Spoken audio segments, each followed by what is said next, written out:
বিশ্ব পৰিৱেশ দিৱসত আমগুৰিৰ চামগুৰিয়া ৰজা মৈদাম মধ্য ইংৰাজী বিদ্যালয়ৰ প্ৰশংসনীয় পদক্ষেপ।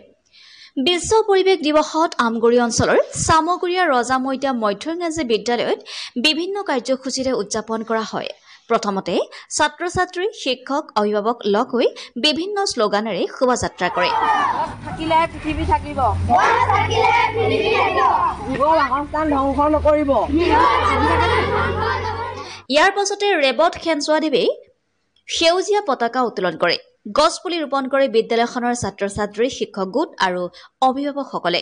ইয়াৰ পাছতে দিৱসৰ লগত সংগতি ৰাখি অগতানুগতিক আৰু আদৰ্শনীয়ভাৱে উপস্থিত সকলোকে আপ্লুত কৰি বিদ্যালয় প্ৰধান প্ৰণতনী গগৈয়ে অভিভাৱকসকলৰ মাজত আঁতৰা 101টা শাকৰ এটি আকৰ্ষণীয় প্ৰাইজ মানি প্ৰতিযোগিতা অনুষ্ঠিত কৰে।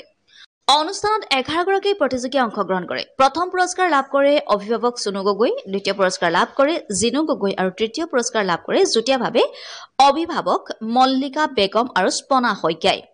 ইয়াৰ লগতে ছাত্ৰ-ছাত্ৰীৰ মাজত পেলনীয়া সামগ্ৰীৰে তৈয়াৰ কৰা ক্ৰাফ্টৰ প্ৰতিযোগিতা অনুষ্ঠিত কৰা হয়।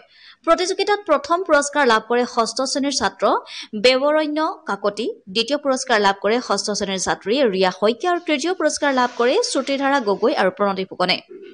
এই দিৱসৰ উপলক্ষে বিদ্যালয়ৰ শিক্ষয়িত্ৰী বিজয়লক্ষ্মী মোহনৰ তত্বাৱধানত বিদ্যালয়ৰ ছাত্ৰ-ছাত্ৰীয়ে লিখা এখনি হাতে লিখা আলোচনী শিক্ষক তথা সাংবাদিক হেমন্ত বৰাই উন্মোচন কৰে। সভাৰ শেষত জাতীয় সংগীত পৰিৱেশন কৰা হয়। News desk report, Assam live 7।